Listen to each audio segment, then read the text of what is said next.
very glad to see a big number of audience with us today. Thank you for coming. So my name is Laika Noor and here is my partner. Hello. Wow, I love this energy. So thank you, Ms. Laika. And I am Nurul Hafiza and we both will be your MC for today.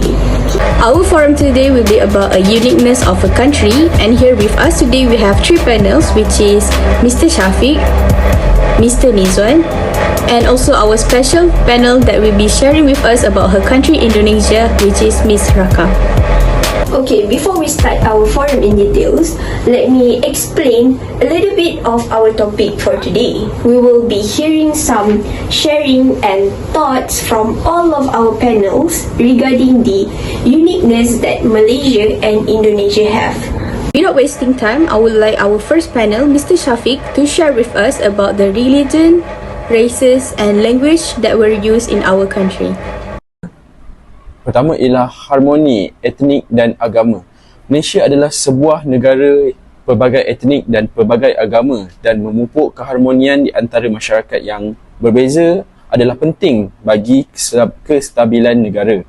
Memajukan pemahaman antara budaya, melindungi hak minoriti dan memerangi ucapan kebencian dalam dapat menyumbang kepada masyarakat yang lebih serasi. Kedua ialah kualiti pendidikan. Meningkatkan kualiti pendidikan di seluruh negara dapat memberikan peluang yang lebih baik untuk generasi masa depan. Pembiayaan yang mencukupi, memodernkan kurikulum dan pelaburan dalam latihan guru adalah komponen yang penting dalam reformasi pendidikan. Dan ketiga ialah rasuah dan pentadbiran. Malaysia pernah menghadapi skandal rasuah yang menyebabkan ketidakpercayaan awam terhadap institusi kerajaan.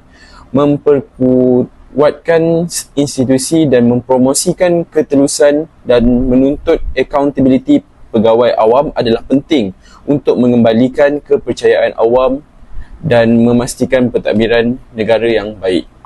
Thank you, Mr. Shafiq. Next, can we hear a bit about of your share and thoughts about the religion, races, and language that were used in your country, Miss Raka?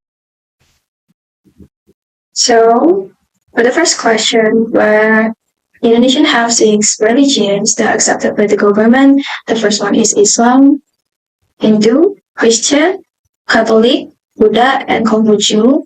So we live in harmony with the 6 religions, and also we have 1,340 races in Indonesia.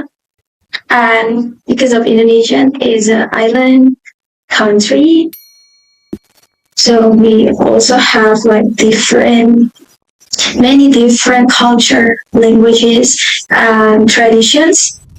And as long as I know that we live in the harmony because of we can tolerate with each other. But in Indonesia, we speak with our national language, which is Bahasa Indonesia. So we can know that we can understand more about each other because we came from different races and we speak different languages. That's why we have Bahasa Indonesia as our national languages to understand more about each other. It's very interesting, Ms. Raka.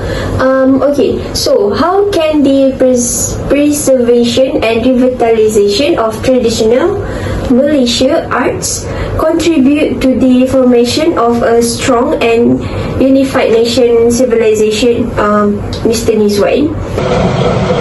Alright, I would first like to thank the MC for the question. Okay, our traditional arts are not merely relics of the past. They are living expressions of our cultural identity and heritage.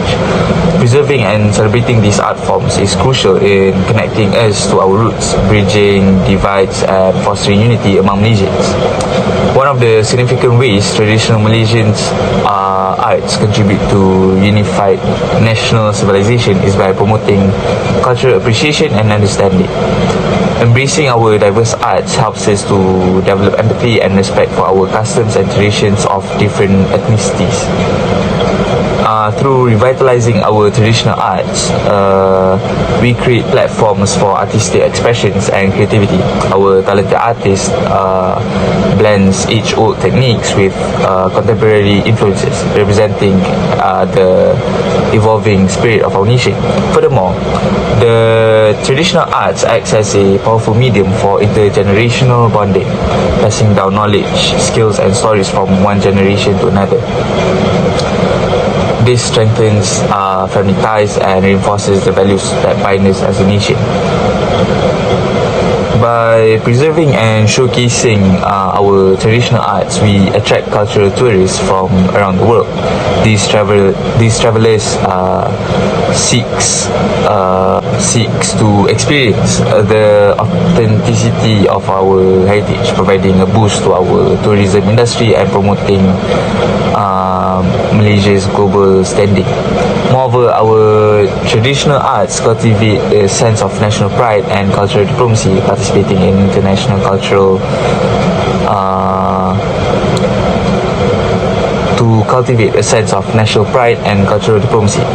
Participating in international cultural exchange fosters understanding and appreciation, forging meaningful connections with other nations.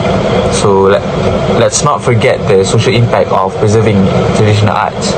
Festival and community gatherings centered around these arts create opportunities for Malaysians to interact, collaborate, and celebrate together. In conclusion, the preservation and revitalization of traditional Malaysian arts are not only vital for our cultural identity but also for the formation of a strong and unified national civilization. As we cherish our arts, let us remember that they embody the very presence, the very essence of what it means to be a Malaysian, diverse, united, and proud. You've raised a very fascinating point over there, Mr. Rizwan. For Ms. Raka, what are some unique aspects of Indonesia that contribute to its cultural diversity and make it as a remarkable nation? I think that Indonesian government can tolerate also all of the differences in our country, because I think they saw the potential of each tradition, each culture in the Indonesia, in the country, and they can arrange it and make it our identity, where, as I taught you before, that we speak in the same languages, which is our national language. We also try to understand each other. So when I have friends from different culture or different races, I really want to know about how they practice the tradition, how they practice the culture. And I think that's become one of our strength to show to the world and to try to attract the attention from the world to see our culture. That one become one of our strength in tourism, I think. And Indonesian government have to manage all of these differences, and they try to reach out every single island, because we live in this big country with a lot of islands. So Indonesian government try to be more fair to all of this area and try to make they become more strong in either in economic, tourism, or any aspect. So I think the diversity in Indonesia become our strength, because we can tolerate with each other and try to make us as one. I think both of our country has been colonized by the Japanese people before, and I'm sure that we have some of the effects of colonialism that were experienced by our country up until today. So can you both share a bit of the effects? Yeah. So actually, our country has been colonized by some of country. We have colonized by Portuguese, England, Netherlands, and also Japan. Japanese is the last one, but from what I read in my historical books when I was in senior high school, the very long country who have been colonized us is Netherlands. It has been 350 years they colonized us. So the culture they brought to Indonesia in that year is really, really what I can say, like, we really adapt to their culture. Well, actually, there is a lot of the historical building, especially when you came to Jakarta. There is Kota Tua, which is the building in Kota Tua is the building where the Netherlands come to Indonesia, and it's still there. So I can say that the culture from Netherlands involved in our culture too. So actually, Bahasa Indonesia also have adapt from Netherlands. So sometimes we can saw the same word in Indonesia in Netherlands language, in the Dutch language. That's why I think that the culture from colonialism is really it's really affect our culture too in Indonesia, but we're not forgetting our culture. So dia akan menyatu dengan baik. So we can say like they collaborate and make the culture in Indonesia like that. It's really like it's a sad story actually, but when we see on a positive way, they brought us a new technology and also, yeah, they give us some culture from their home country to our country. Even though it's a really sad story though. Thank you again to the MC for the question. So, as you all know, both Malaysia and Japan share a complex history of Japanese colonialism, a chapter that has been left lasting imprints on our cultures, economies, and social norms. Culturally, Japanese colonialism brought about an exchange of traditions and customs between our nations. We witnessed the introduction of Japanese language, arts, and cuisine to local population. In Japan, the Meiji Restoration marked a pivotal period of modernization, westernization, and industrial growth. This transformation laid the foundation for Japan's remarkable economic advancements in later years. Additionally, Japanese colonial rule had a significant impact on our education system. In Malaysia, Japanese language and educational policies were introduced, leaving traces that continue to influence language education preferences. Moreover, the legacy of Japanese colonialism has left both countries with a shared history that has shaped diplomatic relations. Understanding and acknowledging this history plays a crucial role in maintaining bilateral ties between our nations. However, it's essential to recognize that the effects of Japanese colonialism are multifaceted. While there were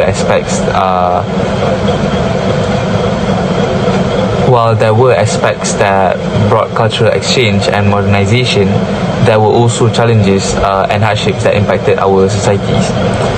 As we explored the effects of Japanese colonialism, it is essential to approach this history with sensitivity, empathy, and commitment to fostering better understanding between our nations. By acknowledging the legacy of our shared past, we can build a foundation for mutual respect, cultural appreciation, and cooperation between our nations in the present and future. In conclusion, the effects of Japanese colonialism has left a lasting impact on both Malaysia and Japan, influencing various aspects of our cultures, economies, and relations. As we move forward, let us continue to learn from the history, appreciate our shared heritage, and build bridges of understanding and friendship.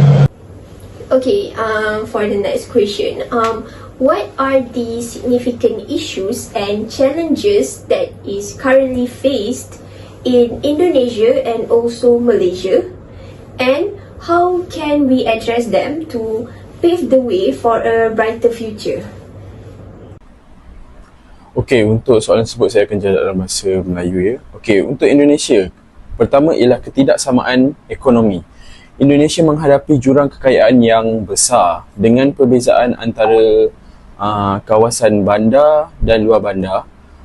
Ia perlu mengatasi dan memerlukan dasar yang sasaran untuk membangkitkan masyarakat terpinggir. Ini menyebabkan akses kepada pendidikan dan penjagaan kesihatan berkualiti dan menyokong peniaga kecil. Kedua ialah rasuah. Rasuah telah menjadi isu berterusan di Indonesia, merosakkan kepercayaan kepada institusi kerajaan dan menghalang pertumbuhan ekonomi. Memperkuatkan langkah-langkah anti rasuah, memastikan kejelasan dalam pentadbiran dan menuntut accountability pegawai rasuah adalah langkah yang penting. Okey, ketiga ialah isu alam sekitar. Indonesia menghadapi masalah penebangan hutan, pemungutan kayu haram dan degradasi tanah yang menyebabkan kerosakan alam sekitar dan kesan perubahan iklim di bumi. Pelaksanaan dan penguasaan dasar-dasar penggunaan tanah yang mampan, pelaburan dalam tenaga boleh diperbaharui dan menyokong usaha pemulihan adalah penting untuk melindungi alam sekitar. So from what I have known before, that we are actually the same rumpun, right? Melayu, Indonesia, and Malaysia have the same rumpun. And sometimes when I can say like the issue is we memperebutkan culture. So I think it's because of this similarity.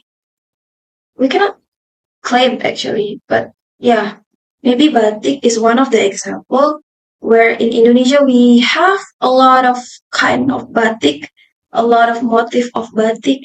But if in Malaysia have batik too, we're okay with that because we're very similar in languages, and also our tradition also very similar if it came to Melayu. And I think how we can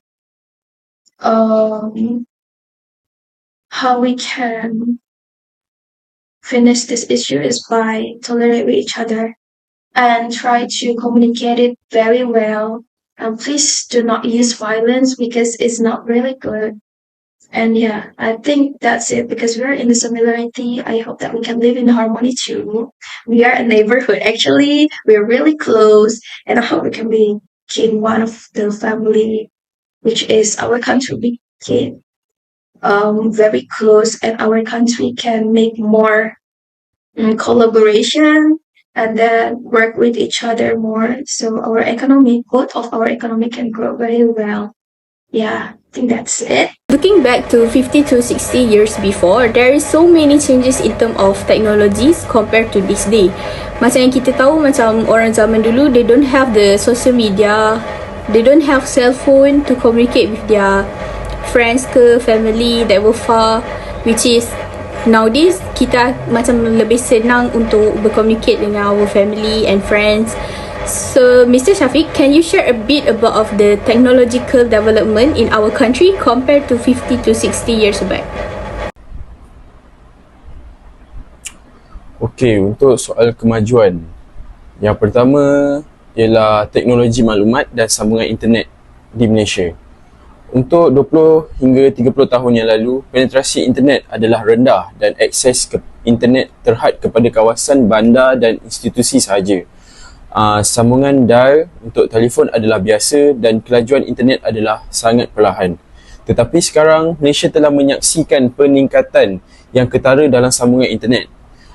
Sambungan jalur lebar dan internet mudah alih telah menjadi mudah diakses di seluruh negara dan Malaysia, termasuklah kawasan luar bandar dan dalam bandar. Kemajuan sambungan ini telah memudahkan perkembangan e-dagang, perkembangan dalam talian dan komunikasi digital, teknologi mudah alih dan penggunaan telefon pintar. Untuk 20 hingga 30 tahun lalu, telefon mudah alih semakin popular, tetapi mereka adalah asas dan utamanya digunakan untuk komunikasi suara sahaja. Tetapi sekarang Malaysia mempunyai salah satu kadar penetrasi telefon pintar yang tertinggi di Asia Tenggara. Telefon pintar yang canggih telah menjadikan sebahagian penting dalam kehidupan seharian, menawarkan akses kepada pelbagai aplikasi dan perkhidmatan. Itu saja. Thank you for the great explanation. So next, I will open the Q&A session for any of our audience that would like to ask questions to the panels. You may ask now. Hello, my name is Nufaisha. So I would like to ask Puturaka. I wonder, what is the specialty for being Indonesian community? So I think Indonesian community in what I really feel is that we are welcoming everyone. I'm not saying that other countries don't have this, but some of the country just have their culture where they are very individualistic, where I can say that Indonesia is collectivism, where we prefer to work in the team, where we prefer to go out with friends more, not just go individual come alone, and yeah, I think that's become our strength. And what I really miss in Indonesia is kekeluargaan. So the feeling for being a family. So that's what I feel. Because as far as I know, when I live in Bali, especially, we are welcoming everyone and we try to become friendly. That's our culture. So yeah, I hope that everyone in other country also can adopt that culture, but we cannot force them because we have different culture, right? Like, yeah, in Europe, maybe they're really try to individual because of the culture from their greatest before. So yeah, I think the culture that I really love from Indonesia is the feeling of being a family and the friendliness of Indonesian people and community. Okay, hi. So my question is, what are some traditional Malaysia costume?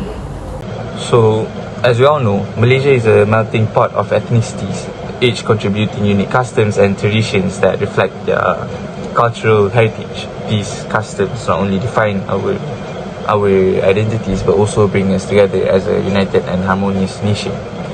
One of the most iconic customs in Malaysia is the baju Melayu and baju kurung, traditional Malay attire worn during special occasions and celebrations. The intricate designs and vibrant colours showcases the rich Malay culture, whereas our Indian community celebrates the joyous Deepavali or Festival of the Light, where homes are adorned with oil lamps and to symbolize the triumph of light over darkness. It is a time of unity, feasting and exchanging heartfelt greetings. The Chinese community cherishes the Lunar New Year or Gongxi Fa Cai, a time of union and auspicious traditions. Families come together to elaborate feast, lion dragon dances and the exchange of ang pao, or some people may call it or known as red packets. Another cherished customs is the adat perpatih among the Minangkabau community. This matrilineal system upholds the importance of women as decision makers and landowners, reflecting a unique aspect of our cultural diversity. As a nation of diverse faith, Malaysia celebrates Hari Raya Aidilfitri, Christmas, Taipusam and many other religious festivals. These celebrations exemplify unity in diversity, where Malaysians of all backgrounds come together to honour their own religion and ethnicities. Oh, hi, Miss Raka. My name is Afika. So my question is interracial marriage is common there? So as far as I know that interracial marriage, yeah, it's common in Indonesia because we have a lot of races and it's already common and many people do that actually as long as their religion is not different. So sometimes that what is make it difficult is not the races. Sometimes it's the religion, yeah. But there also have like the marriage of different religion, but I don't really understand about that one. But if we talk about the marriage of inter-races, yeah, that's very common in our country because we are from different races. Can also marriage to the other races.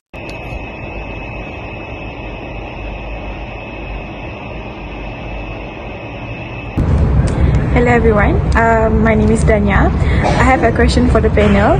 The question is, what kind of Malaysian food that you will recommend to your international friends and why? Thank you. First of all, I would most definitely recommend nasi lemak. Nasi lemak would undoubtedly be in any Malaysian's top of the list. This national dish features fragrant coconut rice served with spicy sambal, crispy anchovies, peanuts, cucumbers, and a hard-boiled egg. The combination of the flavors creates a symphony of taste in every bite. Secondly would be rendang. For those craving bold and aromatic spices, rendang is a must-try. This tender and savory dish of slow-cooked meat simmered in coconut milk and medley of spices is a true culinary masterpiece to me. And lastly would be satay. Satay is an absolute crowd pleaser, skewered and grilled marinated meat served with mouth-watering peanut sauce. It's perfect for those looking for a delightful combination of sweet, savory and smoky flavor. My name is Kamala Subramaniam. So actually nice to meet you. And so without delay and don't want to waste the time. So the question from me is, what is the most popular tradition in Indonesia and what are the facts about Indonesia beliefs? So it can be based on your opinion too. Thank you. So actually we have a lot of tradition, but what I want to sharing now is our tradition in Bali. So our tradition in Bali is Nyepi, which is the silent day. This tradition, we usually celebrate it once a year. So actually it's on March, where we are usually didn't go out. We cannot turn on the light. We cannot make a lot of activity and we cannot have fun actually. So this is tradition of Hindu in Bali. So in this situation, the belief of Hinduism is we try to doing meditation and just want to realize about ourselves.